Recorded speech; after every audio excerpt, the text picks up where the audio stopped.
আলাইকুম। হ্যালো শিক্ষার্থীরা, এই গণিতে তোমাদের কোনো সমস্যা আছে?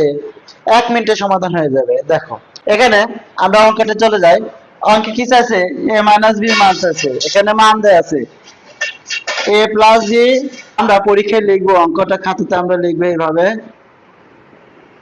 দেয়া আছে, কি দেয়া আছে? a plus B equal 9m আর a b equal 18m square, এতটুকু দেয়া আছে। কিসের মান বের করতে হবে? a minus B.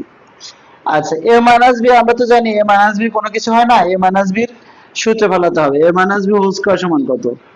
a minus B whole square আমার সূত্র মনে নাই, অঙ্ক করতে হবে। তাহলে কি করব? মান, এই অঙ্কের মান নির্ণয়ের অঙ্কগুলো মানের থেকে করতে হয়। এখানে কি দেয়া আছে?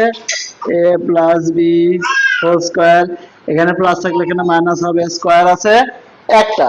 আমরা জানি, আমরা অঙ্কে এর আগে বলছি স্কয়ার একটা থাকলে 4 দেব, দুইটা থাকলে 2 দেব, একটা আছে 4 দিলাম, 4 ab। এবার মান বসায় দেব। a প্লাস বি মান কত? 9m whole square minus 4 ab মানে 18m স্কয়ার। ওকে, 9 নং 9 এর উপর স্কয়ার মানে 9 গুণন 9, তার 9 নং 81 m স্কয়ার মানে 4 18 72 m স্কয়ার। এবার 81 m স্কয়ার থেকে 72 m স্কয়ার বাদ দিলে কত থাকে? 9 m স্কয়ার। আমার প্রশ্নে কি চাইছে?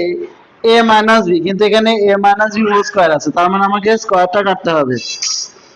স্কয়ার কাটার জন্য আমরা জানি কি বর্গমূল করতে হয়। বর্গমূল এক পাশে করতে হয় না, বর্গমূল উভয় পাশে করতে হয়।